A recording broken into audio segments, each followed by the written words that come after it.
यानंतर आपण ज्यांची आतुरतेने वाट पाहत होतो असे सन्मान्य नामदार योगेश रामदासजी कदम साहेब बोलत आहेत.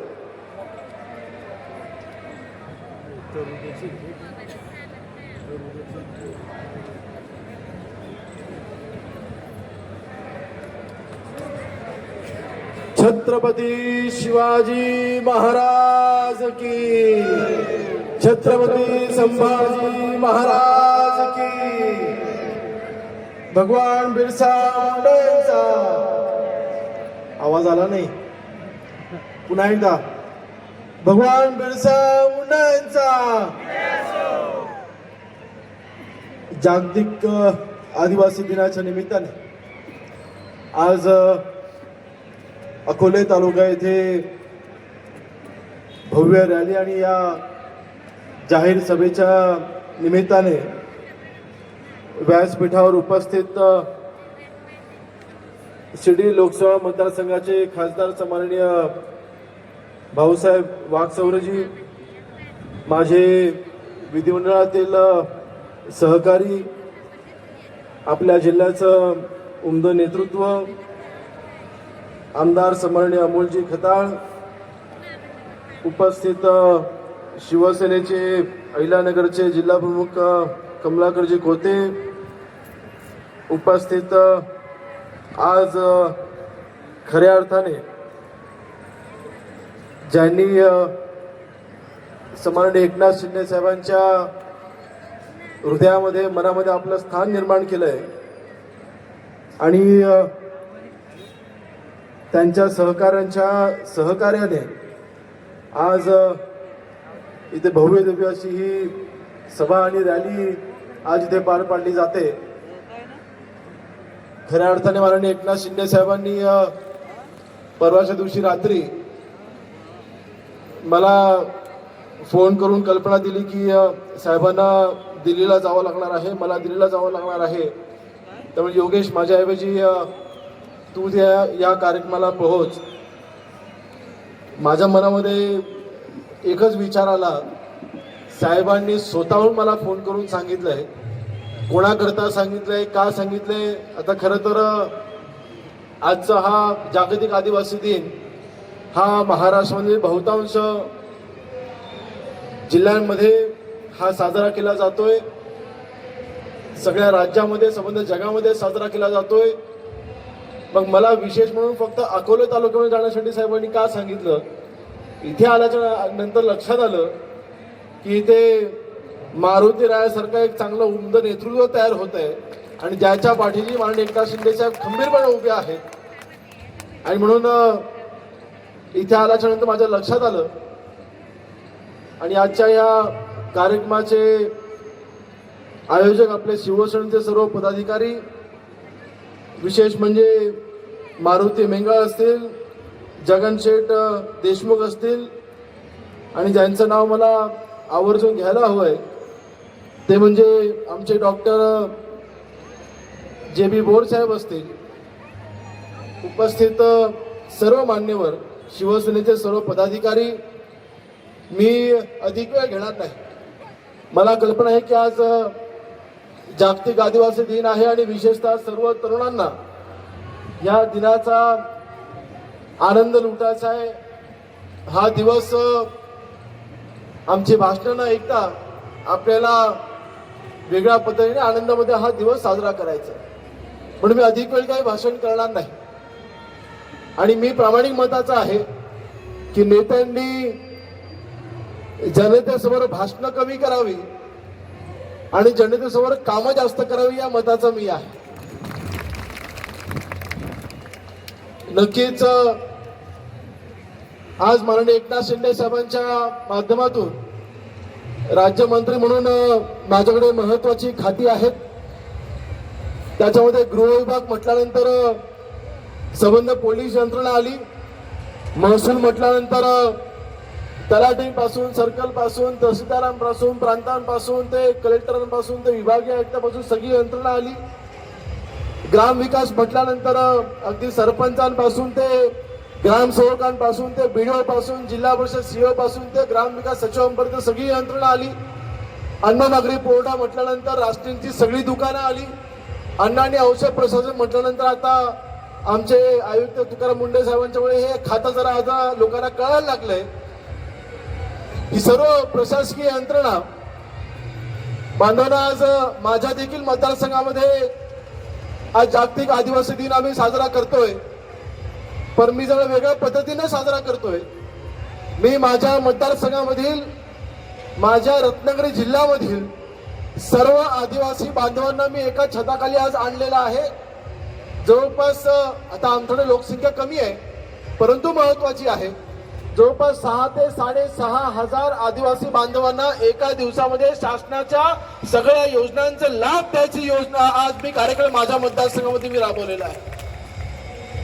मी आता मारुतीला तेच सांगत होतो, आज राज्यमंत्री म्हणून आपल्याकडे असलेली ही खाती महत्वाची आहेत. या खात्याच्या अंतर्गत हजारो योजना आदिवासी बांधवांसाठीच्या महाराष्ट्रामध्ये आणि देश पातळीवरच्या योजना आहेत. या योजना आपल्याला जनतेपर्यंत घेऊन जायच्या आहेत आणि मारुतीला मी बसल्या तेच सांगत होतो, तुम्ही देखील असं नियोजन करा. प्रत्येक गावागावापर्यंत आपला व्यक्ती आपले कार्यकर्ते पोहोचवू द्यात. शासनाच्या योजना माझं असं मत आहे की आदिवासी बांधव अतिशय भोळा बाबडा आहे, अतिशय साधा जीवन जगणारा आपला आदिवासी बांधव आहे. कदाचित या शासनाच्या योजना अधिकारी तुमच्यापर्यंत घेऊन येत असतील आणि आदिवासी बांधव कधीच स्वतःहून शासकीय कार्यालयापर्यंत जात नाही.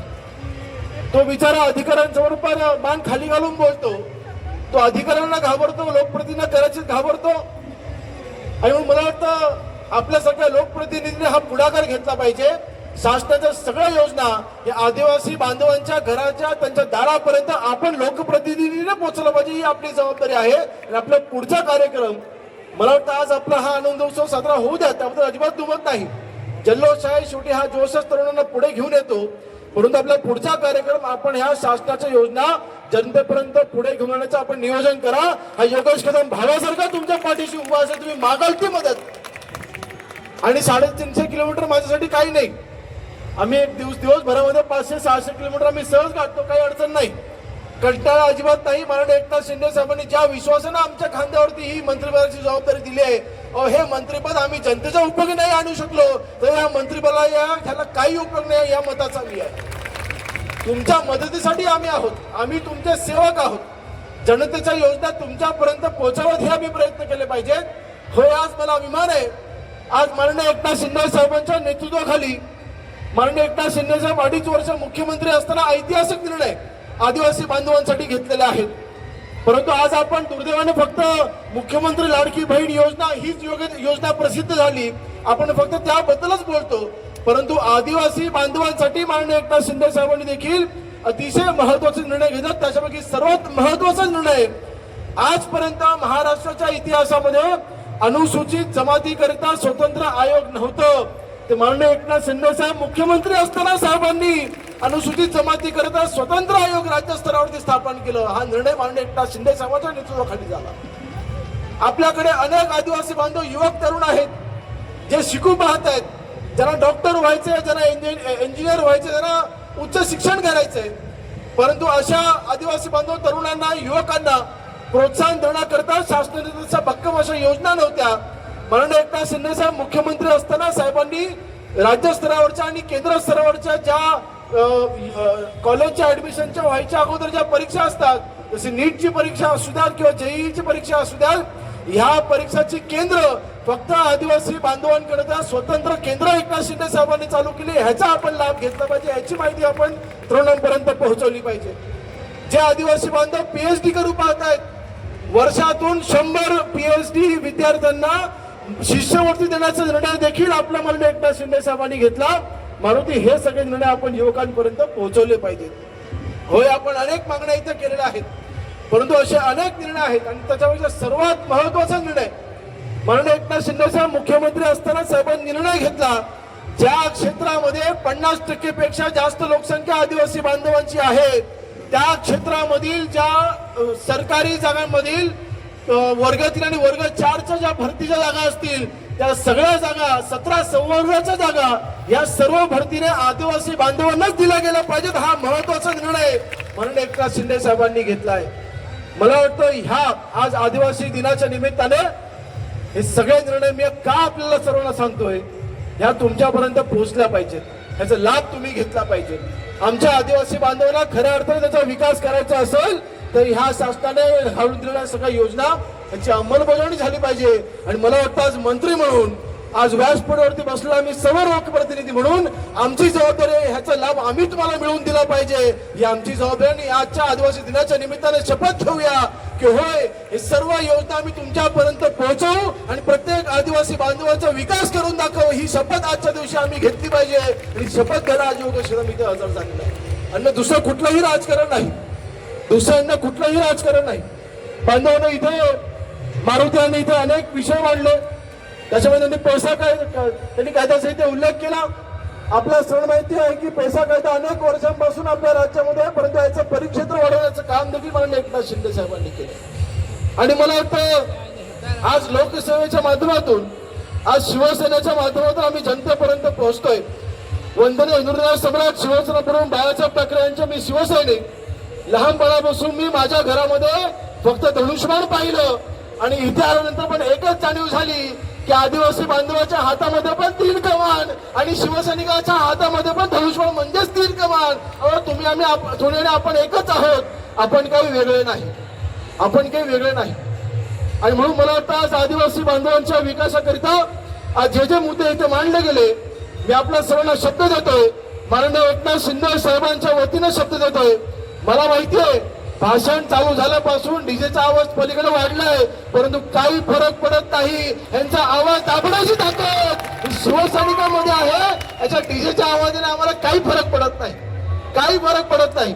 शिवसैनिकाचा आवाज कोणी दाबू शकत नाही, माननीय एकनाथ शिंदे साहेबांचा आवाज कोणी दाबू शकत नाही. आणि विशेष म्हणजे मारुती सारख्या आदिवासी नेत्याचा आवाज कोणी दाबू शकत नाही. हे त्या निमित्ताने सांगतो, काही फरक पडत नाही. निवडणुकीच्या वेळेला बरोबर कोणाला दाबायचं आम्हाला सगळं माहिती आहे. अशा चिल्लर गोष्टीला आम्ही दुर्लक्ष करतो. आज गृहराज्यमंत्री आहे, आदेश 8 तास देऊ शकतो, पण मला वातावरण बिघडवायचं नाही. आनंदाचं वातावरण आहे. सर्व आदिवासी बांधव आमचे आज दिवस हा साजरा करतायत. मला या दिवसाला कुठेही गालबोट लागू द्यायचं नाही.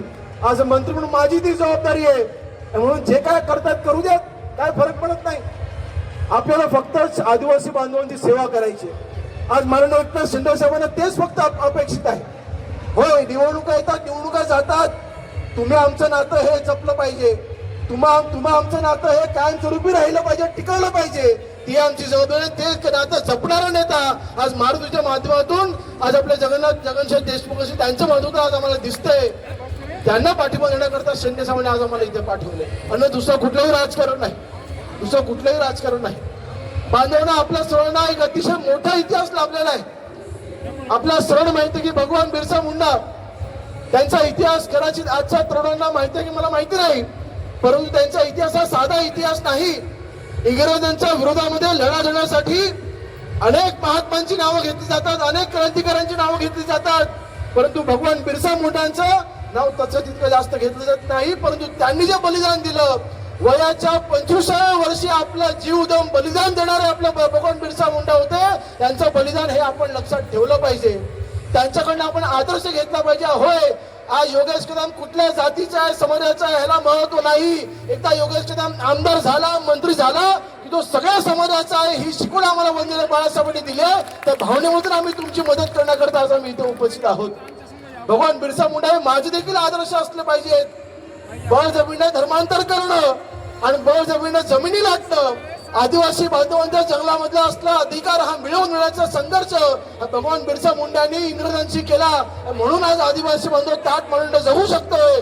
तुमच्या अधिकारावरती ज्यांनी इंग्रजांनी गदा घालायचा प्रयत्न केला, त्याला उत्तर देण्याचं काम त्यावेळेला झालं. आणि आज म्हणून आदिवासी बांधव आज इथे आमच्या मोठ्या संख्येने आज उपस्थित राहू शकतोय, ताट मानाने जगतोय.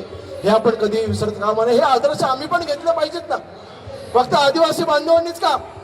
आज खरं तर मी ज्या मतदारसंघामधून येतो, माझा मतदारसंघामध्ये मंडणगड तालुका आहे. वंदनीय भारतरत्न डॉक्टर बाबासाहेब आंबेडकरांचे मूळ गाव हे माझ्या मतदारसंघामध्ये आहे. त्यांच्या अस्थी माझ्या मतदारसंघामध्ये आहेत, मंडणगड तालुक्यामध्ये आहेत. आंबेडकर गाव, त्याच्याहून त्यांचं आंबेडकर असं आडनाव पडले, ते मूळ गाव हे माझ्या मतदारसंघामध्ये आहे. होय, मला त्याचा विभाग आहे. म्हणून सांगतोय, माननीय एकनाथ शिंदे साहेबांनी आज आम्हा सर्वांना जी जबाबदारी दिली आहे आणि ती जबाबदारीची जाणीव म्हणून मारुती मिंगळ यांनी इथे जे इथे प्रश्न मांडलेले आहेत आपल्या तालुक्याच्या संदर्भात असतील, अवैध धंद्यांच्या बाबतीमध्ये असतील, आपला सण आवर्जून सांगतोय की होय अन्न आणि औषध प्रशासनाचे आयुक्त आहेत, त्यांची बदली तर विसरून द्या. उलट मला वाटतं सर्वात त्यांचा जास्त कार्यकाळ हे आपल्या अन्न या वर्षाला त्यांचा कार्यकर्ता असेल. आम्ही त्याला स्पष्ट निर्देश दिलेले आहेत की कोणाचाही अनेक असे कार्यकर्ते प्रयत्न करतात की आमचं हॉटेल बंद झालं आम्हाला चालू करून द्या. आम्ही ह्या बाबतीमध्ये अजिबात कुठल्याही पद्धतीचा आम्ही हस्तक्षेप करत नाही. त्यांना पूर्णपणे स्वतंत्र आम्ही आणि पूर्णपणे ताकद राजकीय ताकद आम्ही दिलेली आहे. त्याची पूर्णपणे अंमलबजावणी होईल. मला वाटतं आपल्या तालुक्यामधील आपण राष्ट्रीय पुरवठाचे देखील इथे विषय मांडले. मी खरं तर आज या भाषणाच्या निमित्ताने एवढंच सांगेन की पुढच्या काही दिवसांमध्येच मी पुन्हा दौरा करणार आहे आणि त्यावेळेस सर्व प्रशासकीय अधिकाऱ्यांसोबत आपल्या स्वतंत्र बैठका घेईन. आपल्या ज्या काही समस्या असतील सगळ्या अधिकाऱ्यांसोबत आपण त्या मार्गी लावू. आपल्या महसूलच्या असू द्यात, ग्रामविकासच्या असू द्यात, अन्न नागरी पुरवठ्याच्या असू द्यात, तालुका निहाय आढावा आमदार साहेब आपण आपल्या मतदारसंघापासून सुरुवात करू. खासदार साहेब आपल्या जिल्ह्यामधील असलेल्या प्रत्येक तालुक्यामध्ये जाऊन आपण स्वतः आम्ही आढावा घेईन. मी तसा माझे जिल्हा निहाय माझे दौरे चालू आहे. नाशिक जिल्हा मी पूर्ण केलाय, सोलापूर जिल्हा मी पूर्ण केलाय. असे प्रत्येक जिल्हा निहाय प्रत्येक तालुक्यामध्ये आपल्या अधिकाऱ्यांसोबत बैठका आणि त्यासोबतच शिवसैनिकांसोबत अधिकाऱ्यांच्या बैठका. या मंत्रिपदाची ताकद शिवसैनिकांच्या पाठीशी उभी राहिली पाहिजे या दृष्टीने आपण तिथे काम करतोय. पण आज मी अधिक वेळ घेत नाही.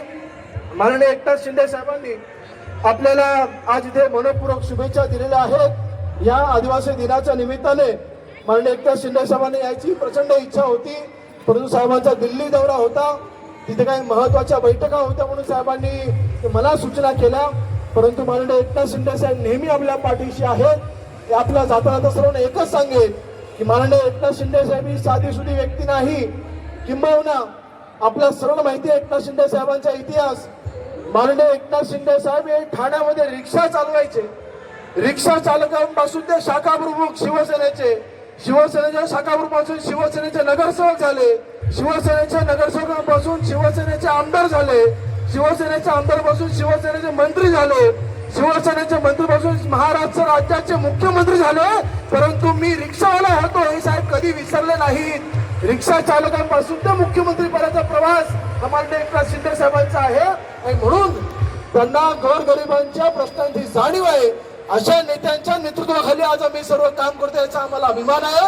आम्ही म्हणून जाता एवढंच सांगेन की आपल्या अकोला तालुक्यामधील नगर जिल्ह्यामधील आदिवासी बांधवांच्या सर्व समस्या या आमच्या डोळ्यासमोर आहेत. तुमचं जीवन हे व्यतीत होणार नाही. तुमच्या जीवनामध्ये आनंद या आदिवासी दिनाच्या निमित्ताने पुरतं सीमित न राहता तुमचं अख्खं आयुष्य हे आनंदमय झालं पाहिजे ह्यासाठी आम्ही झटू हा शब्द मी आपल्यासमोर देतो आणि अधिक इथेच थांबतो. जय हिंद, जय महाराष्ट्र, जय आदिवासी.